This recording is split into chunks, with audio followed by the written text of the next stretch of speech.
Hello everybody and welcome back to World of Tanks. Welcome back today to another tank review, and today, do we smell that? That's a new tank smell. We've got ourselves a new tank. We've got the Skoda T56, the brand new Czechoslovakian, from now I'm going to call Czech because Czechoslovakian is a very long word, Tier 8 premium heavy tank.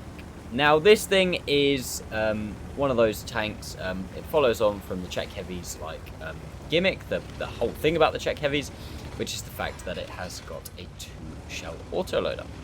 And yeah, I'm going to be showing you what this tank is all about, how to play it, how to play against it, what the stats of the vehicle are like, and I'll go through the setup and everything like that at the end. But first things first, we've got some gameplay. We're on Siegfried line. It is a tier 9 game, tier 9, tier 8 game, and 1 tier matchmaking spread. It's pretty, what is it, a 7-8 game? Yeah, 7-8 game. 7 tier 9s, 8 tier 8s on each team. So, not the best matchup, not by a long shot, but definitely not the worst, because against tier 10s, this thing is going to struggle. So, first things first, what do you need to know about this tank? Like I already said, it has got a 2-shell autoloader. It's got, kind of similar to the Barask, is probably the most common thing in the game that, has something like that at the minute, or the EBR 75, and something that I actually feel is one of the most dangerous things in the game at the minute is a 2-shell autoloader. It's just got that lovely combination between burst and flat out reload that just allows you to do damage and not stick around for too long to get stuck. So, like I said, 2-shell autoloader. Something that is very unique about this, like I said, all of the Czech heavies have got 2-shell autoloaders.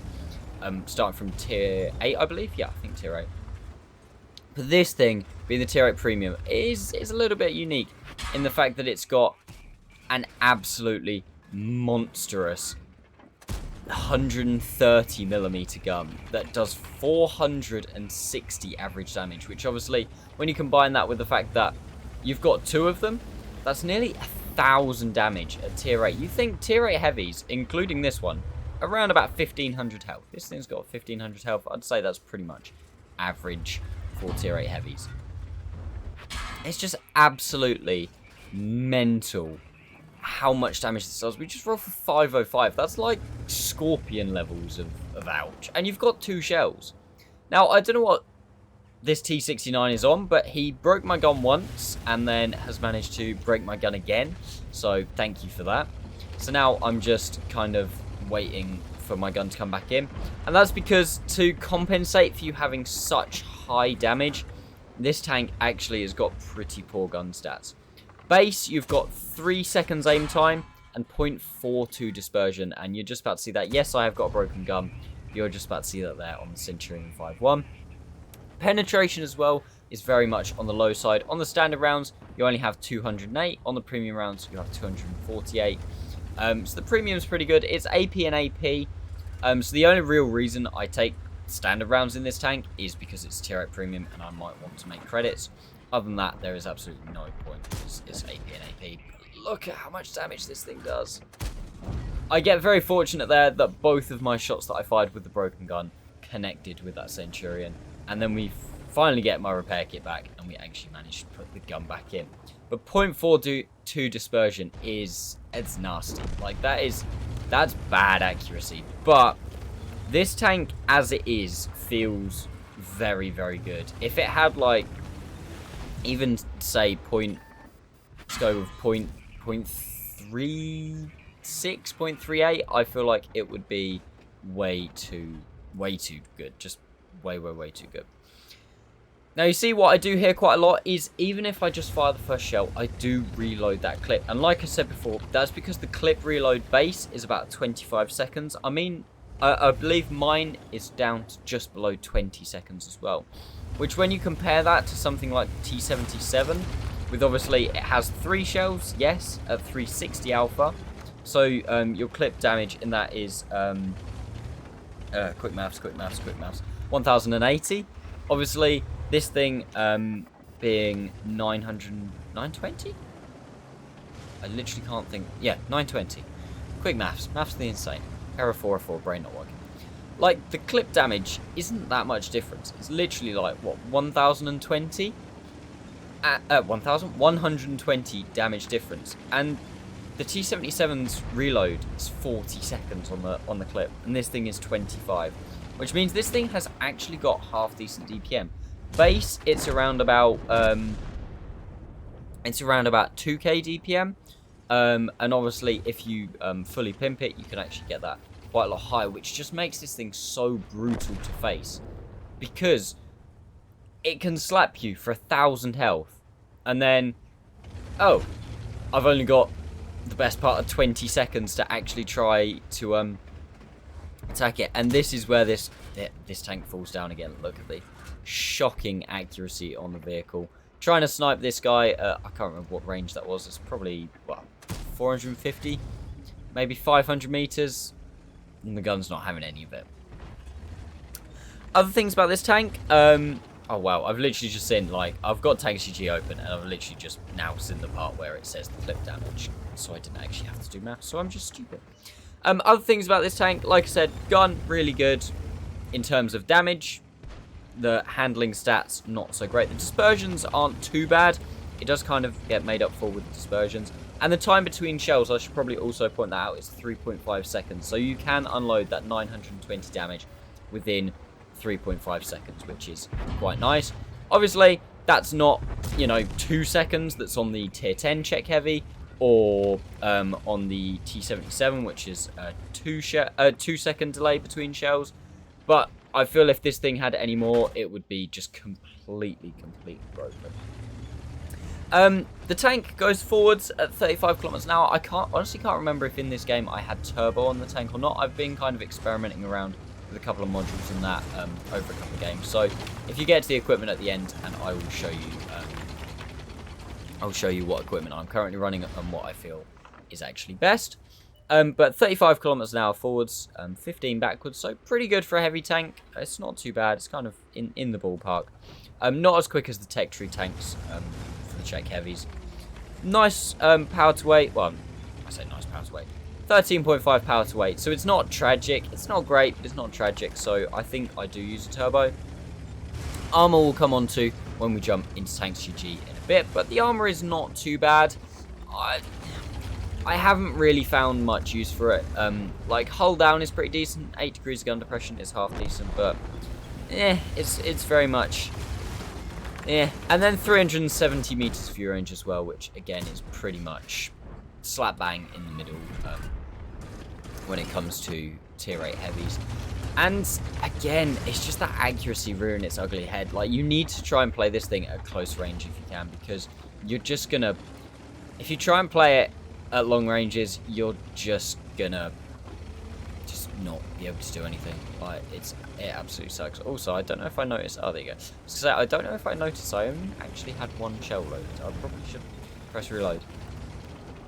Nice 20 spotting damage on the M5355 there. But yeah, this tank is definitely not a long-range sniper. You cannot really play it at long range. You've seen this game just how many shells I've missed.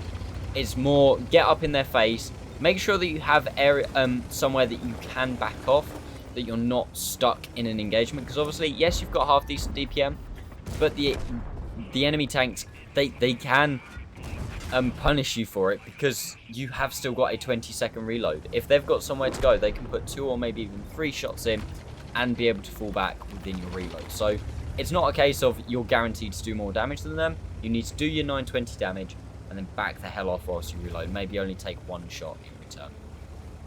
2 shots there into the tier 9 Czech heavy tanks. I've seen a lot of Czech heavies around these days. And then the last tank left alive on the enemy team, SU-130. And I think these are the first 2 shells that I've actually managed to hit at range. Again, it's nice having the aim time of the vehicle be shorter than the intra-clip reload, which does mean that if you are still, you can fully aim between the 2 shots, which is nice, but obviously not so nice trying to aim your first shot with 3 seconds aim time, and also definitely not that nice when you're trying to fire at range with the .42 dispersion. But yeah, that was the Skoda Skoda T56. Can't sprechen the English at the minute. So we're now going to jump over into Tanks GG. I will take you fully through the stats of the vehicle, compare it to some others. Then we'll go into the garage. I will take you through my equipment setup, and then we'll jump into the post-game stats at the very end of the video. So here we go, guys, into the comparison. And I've gone for the Skoda on the left, the Tech Tree tank second to it. I haven't actually played the Tech Tree tank because I free XP'd and blueprinted my way all the way up to the tier 10, so I don't actually know what the tier 8 Tech Tree tank is like. The T57, because I kind of feel like it's very much a similar tank to this thing. And then also the Object 7032, the double barrel tank, just because I feel like that's kind of got a 2-shell autoloader, because obviously you can hit with both barrels, or you can fire one at a time. So Skoda on the left. I actually think I need to update this tank so that it's got the 2-shot gun. Which one is it? Assuming the A autoloader. There you go. Beautiful. So, like I said, DPM on this thing, really bloody good. Considering it's an autoloader, really, really, really nice DPM. Especially over the Tech Tree equivalent and especially over the T77 as well. 208 penetration, like I said, it is on the low side, and 248 on the premium. Means you do really struggle when it comes to tier 10s. If you take into account something like the T77 that's got 299mm of heat pen, it's so much better. However, you have got that 460 alpha, which is miles better than everything else, even the relatively hard-hitting 7032. Like I said, the clip reload time of 25 seconds, slightly longer than the Tech Tree tank. However, you've got a lot more alpha than the Tech Tree tank, meaning you do 920 damage within 3.5 seconds, which is very, very nice. The Tech Tree, 640 in 2.5 seconds. And the T77 does slightly beat it on burst. So it's still kind of the burst king, the T77, because you can do 1080 in 4 seconds, so only half a second longer for 160 more alpha. But obviously, then coming back to this, like, 25 seconds, you're so much more flexible in the Skoda. I feel like you can blind fire in the Skoda. I feel like you can fire one shot and then press reload relatively easily. Like, you don't feel like it's such a huge investment as you do in like the T77, or for example, something like the G-Saw. Again, this is where this tank falls down. However, aim time of 3 seconds, dispersion of 0.42. Only thing that was worse in this comparison is the 703. Dispersions do make up for that slightly, but they aren't quite as good as the 703. So the 703 and this thing kind of feel relatively similar in terms of aim time and everything, but I would say the 703 is actually feels better at firing after the move or firing just after you've stopped. However, this thing, 8 degrees of gun depression, makes it feel a lot more comfortable in a lot more positions around the map. Onto mobility, this thing's it's pretty decent. It's pretty decent. 35. What you gonna do? 35's alright. It's not amazing, especially not compared to the Tech Tree or like the T77. Not quite as good as the 703, but it has got a better horsepower to ton of the than the 703. Sorry, I can't get my English out today. The tank weighs 48 tons, so I wouldn't recommend ramming too much in this thing. It's a relatively light, heavy tank in comparison, especially things like the 703, stuff like that. Armour I'll come on to in a second, and like I said in the video, 370 meters view range, and oh, I missed one. 1500 health, which, like I said, is pretty bog standard. Onto the armor, and it's alright. I think the reason that the T69 knocked my gun out so much is because he was aiming for this kind of like weak spot here, with the heat. Thing obviously has got a cupola, which isn't that great, but still. If we look at the live view, this is obviously shooting at this tank with 208mm of penetration. If I go up to 243, because that's probably more likely what people are going to be shooting at you. It's got these very nice heat shields either side of the turret, and the turret is actually pretty good, with the exception of this turret weak spot, which is just to the right of the gun as you're looking at it. If you miss the heat shield and miss the mantlet, it is actually relatively weak. Other than that, the rest of the turret is quite strong. The roof isn't overmatchable other than right at the back. But you have got a cupola.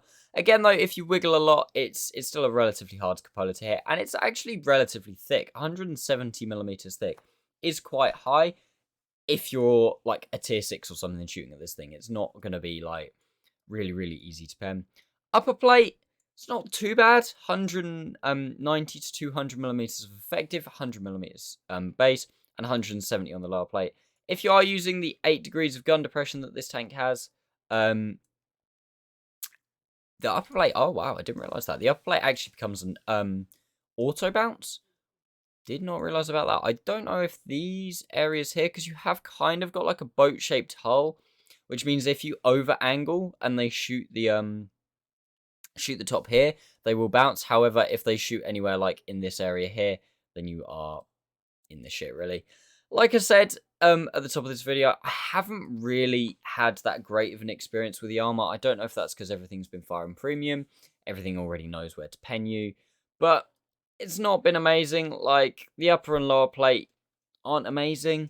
But to be fair, I haven't really played against tier 6s yet. Something I can't wait to do.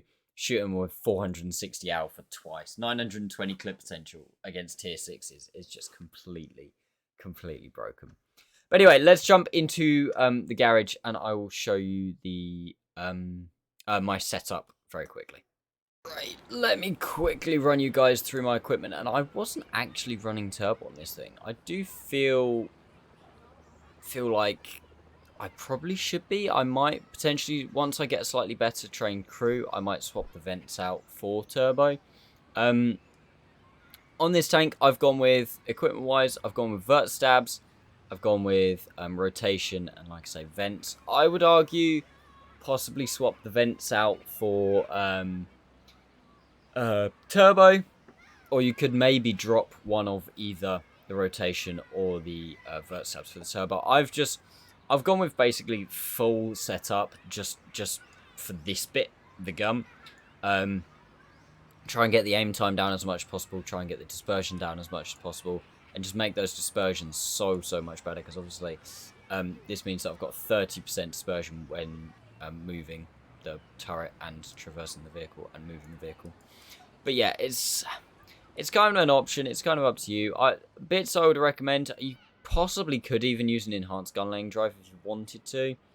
Maybe even improved aiming. I probably wouldn't recommend. I'd say there's other better bits of equipment, but they are definitely options. Improved hardening, you could if you wanted to. Turbo and optics are probably your other options. Crew skills, fairly standard. I'm not going to go through crew skills. You want to get brothers in arms, you want repairs, and you want all your other good stuff. Intuition's probably a good thing to get on this, but I rate safe stowage so highly just because I don't want my ammo rack coming out all the time. It's ridiculous. I've gone with a premium consumable. I don't think I've been set on fire yet. I have lost my fuel tanks a couple of times, but as long as you make sure you put your fuel tank straight back in, you should be okay. Or if you have a better crew than me and you've got a firefighting crew, you should be alright. Yeah, that is pretty much the Skoda T50. Like I said, the way you want to play this tank is you want to trade as best you can your 920 damage for as little damage as you can. Reload, go back in, do the same again. Reload, go back in, do the same again. Anything like that. Completely forgot about, actually, about field modifications. I should probably start in my tank reviews, actually start deciding. Actually, you know what? I'll say it now. What have we got? I'll traverse. Probably this one. This is just very quickly. Aiming speed to aim circle size. Ooh. I'd probably go aiming speed. And then probably view range, just because RT's not about as much anymore. But yeah, I'll sort field modifications at some point. Yeah, with field modifications, guys, if you're asking me questions about them, you're going to have to give me a little while before I'll still try and answer them to the best of my ability. But I haven't really got much experience with them. I've literally only played like 20 or 30 games since the patch, and obviously I haven't got field modifications on a huge amount of tanks because I haven't played a huge amount of like random tanks recently because I've been playing the campaign. So you'll have to hold fire on that. But anyway, let's end the video with post-game stats from the gameplay. Finally, guys, we'll just jump into post-game stats for the ace at the start of the video. Like I said, it was an ace tanker. Probably unsurprisingly, as I probably put it in the video title. We did 4,644 damage, which is very nice. I don't feel like I should have done that much. Like, this tank really, you rack up damage so quickly and you don't realise how much you're doing, because one clip is like 1,000 damage. And you can do that in 20 seconds, and then 20 seconds later you do it again, you do it again. It's so quick. And I felt like I wasn't doing damage for so much of that game. Like, in the middle when the T69 broke my gun and everything like that, and I was fannying around, I really didn't think I did a lot of damage, but apparently we did. 841 assists as well. We got a high caliber, and like I said, the ace. 1,414 base XP, so that is an ace. I'm not actually sure what the ace is. I don't know if that's a high ace or a low ace. I'm not really sure. But we finished top on our team, both on damage and XP. 2 kills as well, which is pretty nice. Fired 17 shots, hit 12, pen 9. I think that's going to be a recurring theme on this tank as well. Firing lots of shots and not really hitting a huge amount. And the ones that you do hit, you're definitely not going to pen all of them, just purely because of the fact that you've got such poor pen. Poor pen and accuracy is a terrible combo to have. You need to play this tank up close. Made decent credits. We did have battle payments on, but this will definitely be a tank that, at least for the near future, I will be using as one of my credit makers. And the game lasted about 9 minutes and 32 seconds. About 9 minutes and 32? It's a very precise number to be saying about. Oh, God. Aboutception. Right, I need to shut up. I need to end the video because I'm starting to ramble. So I hope you have enjoyed the video, guys. If you have, then please make sure you give it a like. If you found it useful in any way as well, make sure you give it a like. If you're new to the channel, please consider subscribing and make sure you've got notifications turned on. Other than that, thank you so much for watching, guys, and I'll see you next time.